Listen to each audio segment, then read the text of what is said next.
I knew my wife was cheating the moment I found the receipt, but I let her think she was getting away with it for 3 months. The piece of paper was folded neatly in her jacket pocket, a pocket I was checking for tissues because she'd been complaining about allergies all week. Instead of Kleenex, my fingers found thermal paper from the downtown Marriott. Room service for 2. Champagne, strawberries. 2 bathrobes charged to the room. Total, $287.43. Date, Tuesday, March 15th. The same Tuesday she'd texted me about working late on the Henderson account. I stood in our walk-in closet staring at that receipt like it was a death certificate. Because in a way, it was. 14 years of marriage, dead at 6:47 p.m. on a Thursday evening while my wife showered off another man's touch 20 feet away. The smart thing would have been to confront her immediately. The emotional thing would have been to scream, to throw the receipt in her face, to demand explanations she'd never give honestly anyway. But I've always been methodical, strategic. It's what made me successful in commercial real estate, and it's what would make me successful in destroying the life she thought she was so cleverly building behind my back. I photographed the receipt with my phone, then carefully refolded it and placed it back exactly where I'd found it. Then I sat on our bed, where she'd been lying to my face for God knows how long, and began to think. The signs had been there for months, hadn't they? The client dinners that ran impossibly late, the new lingerie I never saw her wear, the way she'd started going to the gym religiously, returning home glowing with an energy that had nothing to do with cardio and everything to do with anticipation. She'd been preparing herself for someone else, sculpting her body for another man's appreciation, while I worked late to pay for her personal trainer. The cruelest part wasn't the sex, it was the performance. Every morning she'd kiss my cheek and ask about my day with the same loving concern she'd perfected over 14 years. Every evening she'd curl up beside me on the couch, her head on my shoulder, playing the devoted wife while planning her next rendezvous. She'd become a stranger wearing my wife's face, and I'd been too trusting, too stupid to notice. But now I knew, and knowledge, properly applied, was power. I'd heard about the Henderson account, of course. Margaret had been working with some hotshot junior partner at Brennan and Associates, a financial services firm downtown. She'd mentioned him a few times. Derek something. Young, ambitious, probably saw my 43-year-old wife as a sophisticated older woman worth impressing. I could picture him. Expensive suit, confident smile, the kind of man who viewed other people's marriages as obstacles rather than boundaries. He probably thought he was clever, stealing another man's wife with champagne and strawberries in hotels I'd probably helped finance through our joint accounts. The shower shut off. Margaret would emerge in 10 minutes, hair wrapped in a towel, skin pink from the heat, and she'd smile at me with those lying lips and ask what I wanted for dinner. But I wouldn't be playing anymore. I'd be watching, learning, gathering intelligence. I pulled up the number for Hartwell Investigations on my phone. Private investigators weren't just for divorce cases anymore. They were for men who understood that information was ammunition, and I intended to build an arsenal. Mr. Hartwell, this is David. I need a consultation regarding my wife's extracurricular activities. I have evidence, but I need documentation. Complete documentation. Money is no object. I hung up and smiled for the first time in months. Margaret thought she was the predator in this marriage, but she'd just become the prey herself. She just didn't know it yet. The bathroom door opened, releasing lavender-scented steam. David, what do you want for dinner tonight? I looked at my wife, really looked at her, and saw a stranger. Whatever you'd like, sweetheart. I'm not particularly hungry. Not for food, anyway. But for justice? For revenge? My appetite was ravenous. Michael Hartwell delivered his first report exactly 1 week after our initial consultation, and reading it felt like performing surgery on my own marriage. Every page contained another small death, another confirmation that the woman I'd loved for 14 years had been systematically dismantling our life together while I slept beside her. oblivious. Derek Castellanos, 29 years old, junior partner at Brennan and Associates, former college lacrosse player at Duke, unmarried, ambitious in the way that only comes from growing up with family money and Ivy League connections. The kind of man who probably viewed seducing married women as a sport, complete with scorekeeping and technique refinement. The photographs were clinical in their clarity.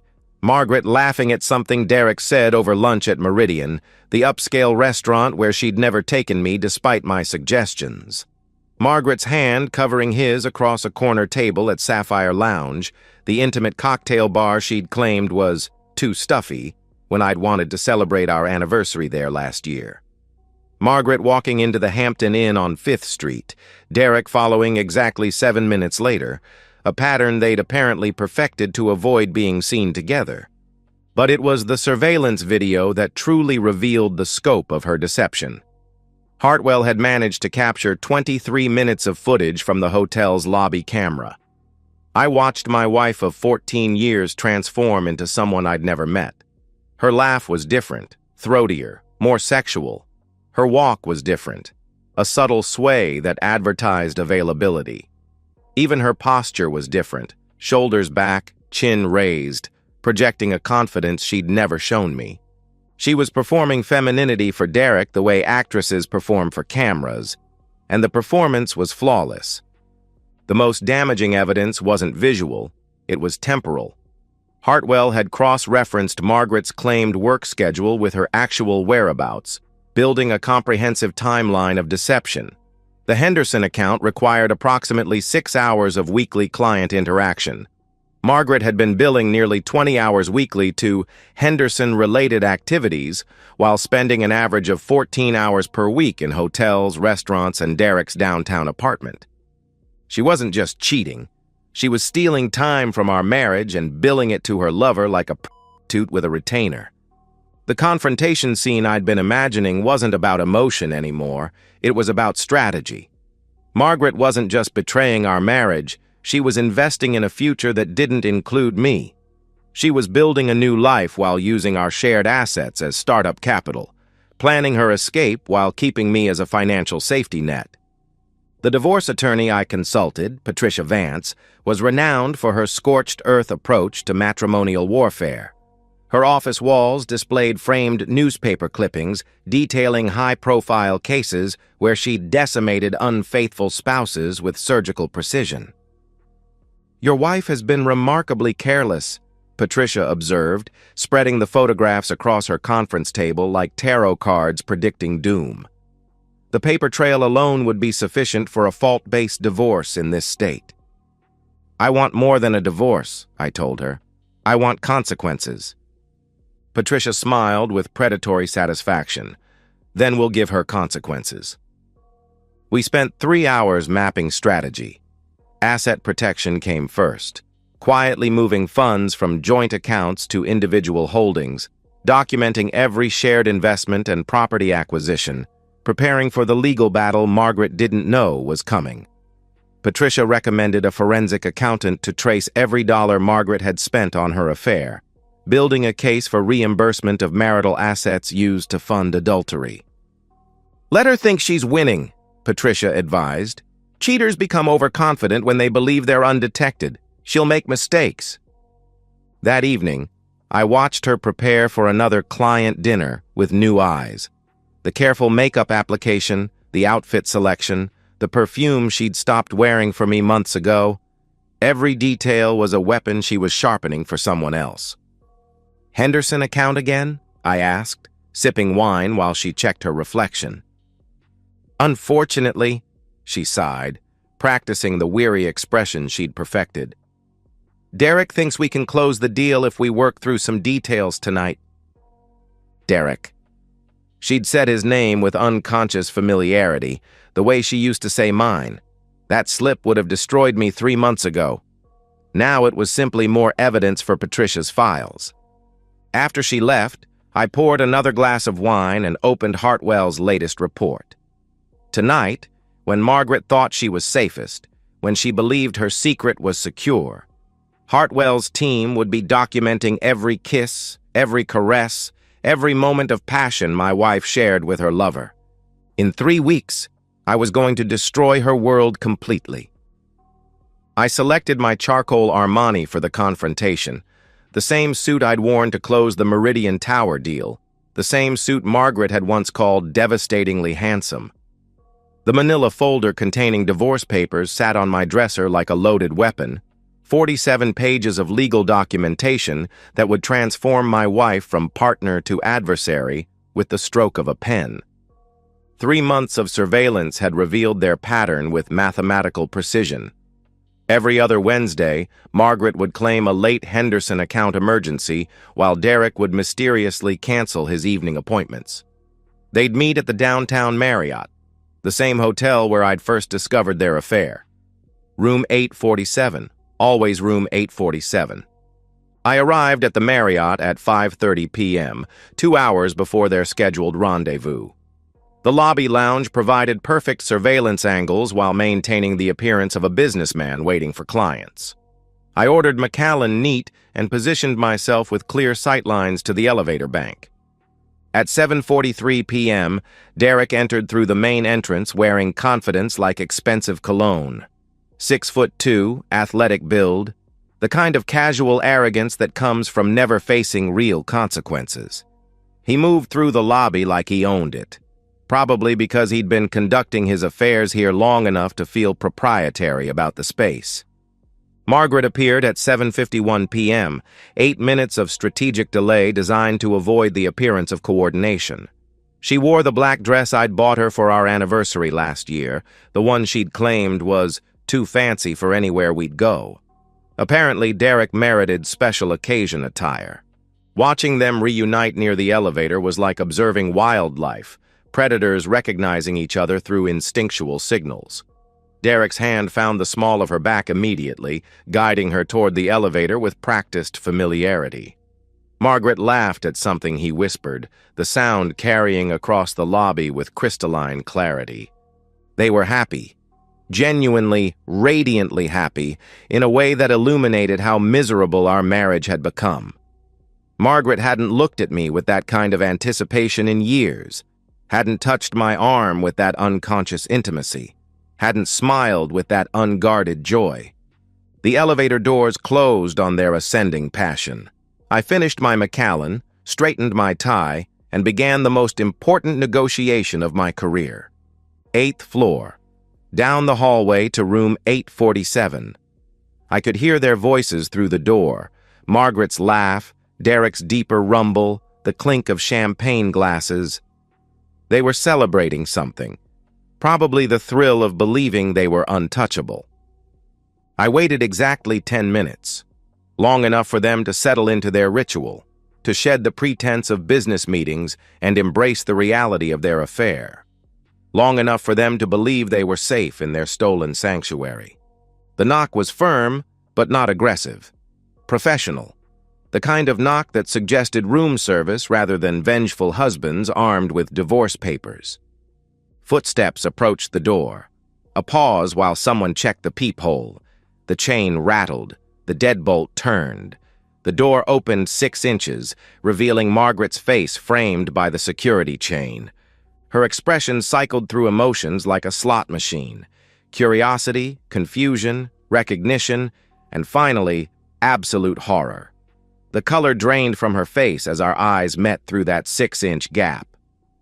"Hello, Margaret," I said quietly. "We need to talk." Behind her, Derek's voice called out with casual intimacy.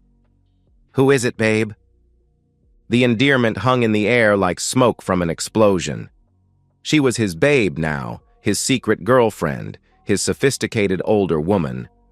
But she was also my wife, wearing my anniversary gift while planning our marriage's destruction in a hotel room charged to our joint credit card.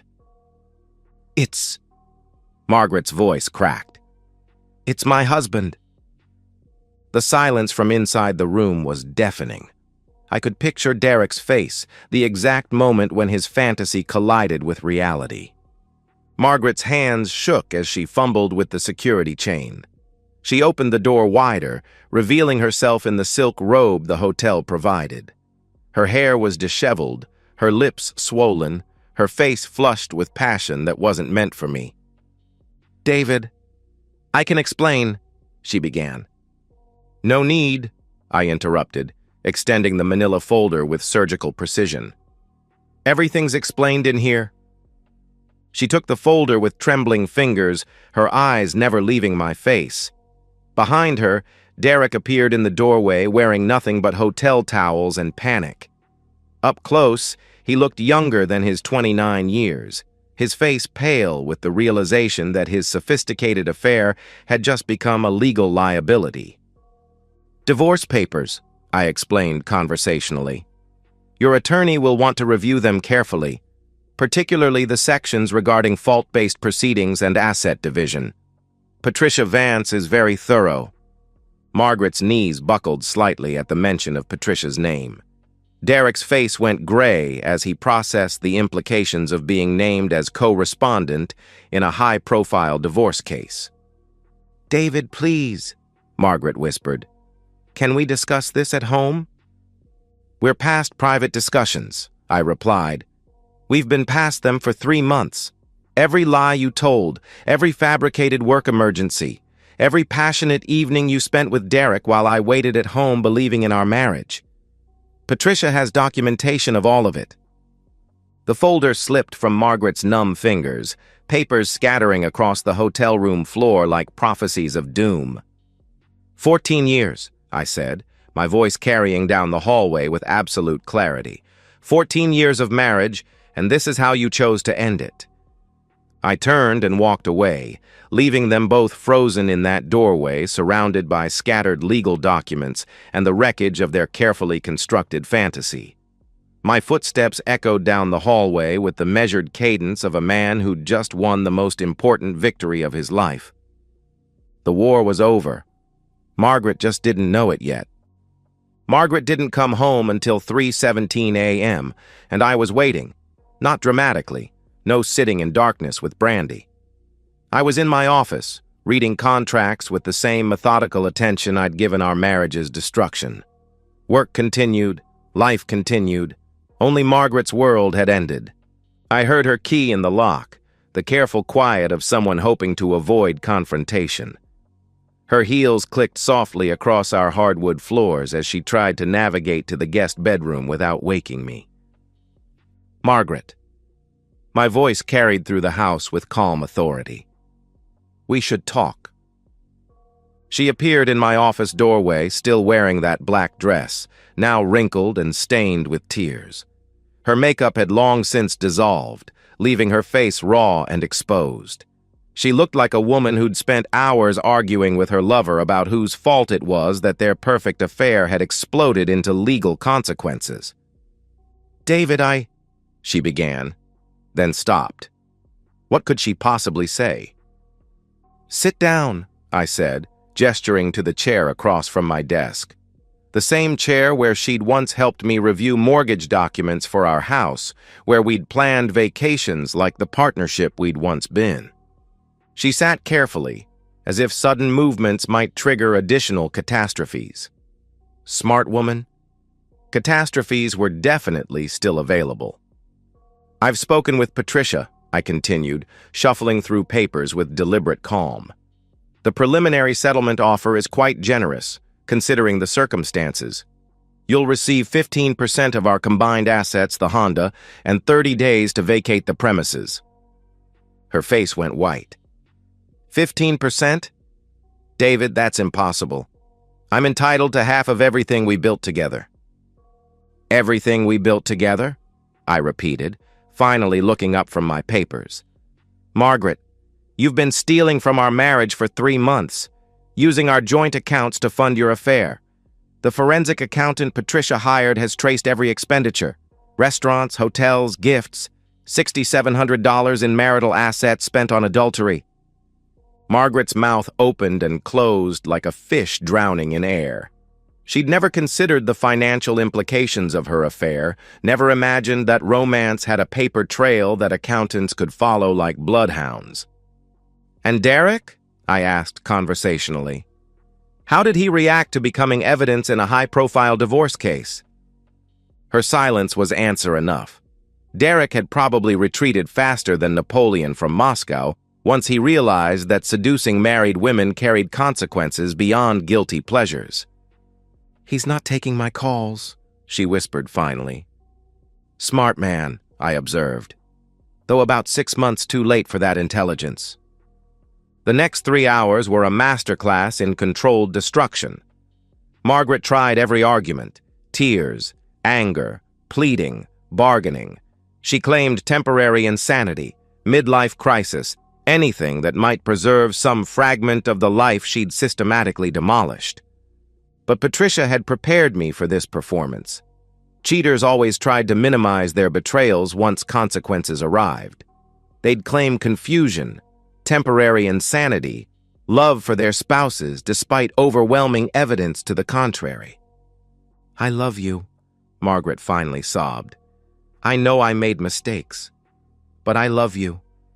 We can work through this." "You love me?" I leaned back in my chair, studying her like a specimen under glass. "Margaret, you've been performing love for months while f***ing another man. You've been kissing me goodnight after spending afternoons in his bed. That's not love. That's sociopathy." She recoiled as if I'd slapped her. But truth, like justice, was often violent. By dawn, she'd retreated to the guest bedroom, a refugee in the house she'd helped choose, reduced to camping in spaces that had once been ours together. I could hear her making phone calls, to Derek, who wasn't answering, to her sister, to attorneys, who were probably explaining exactly how she was legally. The really beautiful part was watching her realize that Derek wasn't coming to rescue her. The man she'd sacrificed our marriage for had disappeared the moment their affair became inconvenient. He'd gotten what he wanted, and now he was protecting his career by cutting her loose like damaged cargo. She'd traded 14 years of marriage for a fantasy that evaporated the moment it encountered reality.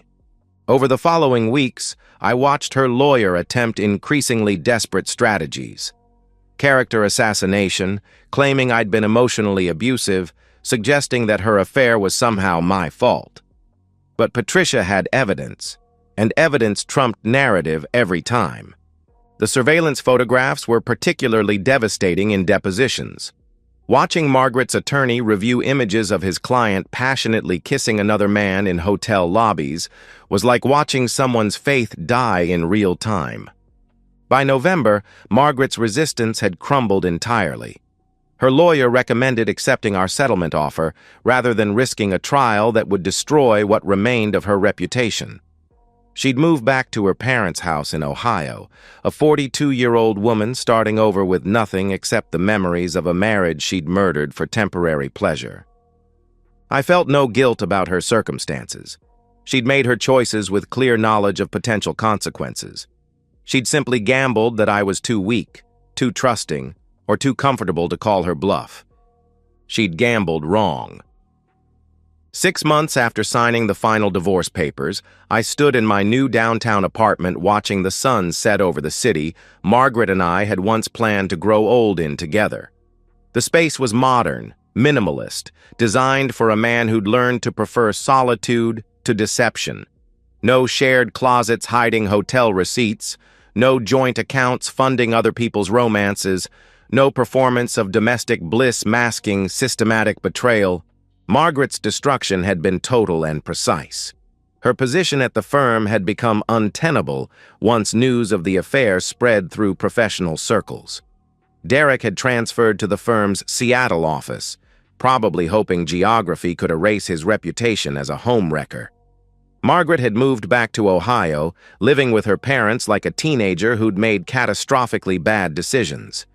I'd heard through mutual friends that she was working at a small regional firm, making perhaps a third of her previous salary. She'd traded everything: career, home, financial security, reputation, for 3 months of hotel room passion with a man who'd abandoned her the moment their affair became inconvenient. The mathematics of betrayal were brutally simple. She'd received exactly what she'd given: nothing. Some nights I'd wonder if I should feel guilty about her comprehensive destruction. Therapy might have been an option. Counseling could have addressed whatever marital problems had driven her to seek excitement elsewhere. A more forgiving man might have attempted reconciliation, but Margaret hadn't chosen therapy or counseling or honest conversation about our marriage's problems. She'd chosen deception, betrayal, and the systematic dismantling of our partnership while maintaining the pretense of love. She'd earned her consequences. The man who'd found that hotel receipt 6 months ago no longer existed. That man had been trusting, optimistic about human nature, willing to assume good faith in others' actions. The man I'd become was harder, more strategic, fundamentally changed by learning that someone I'd loved completely had viewed our marriage as a convenience rather than a commitment. I didn't miss the old version of myself. Naivety was expensive. Trust without verification was dangerous. Love without reciprocity was exploitation masquerading as partnership. My phone buzzed with a text from Jennifer, the real estate attorney I'd been seeing for the past month. Dinner reservations at Meridian, the restaurant where Margaret had courted her lover while lying to me about working late. I'd chosen Meridian because the food was excellent, and I refused to let my ex-wife's betrayals limit my own experiences. Margaret had made her choices, faced her consequences, and disappeared into the life she'd built from the ashes of our marriage. I'd made my choices, engineered her consequences, and moved forward into a future uncontaminated by her deceptions. Some betrayals were so complete, so systematic, so contemptuous of their victims that they required equally complete responses. Margaret had declared war on our marriage through months of calculated lies.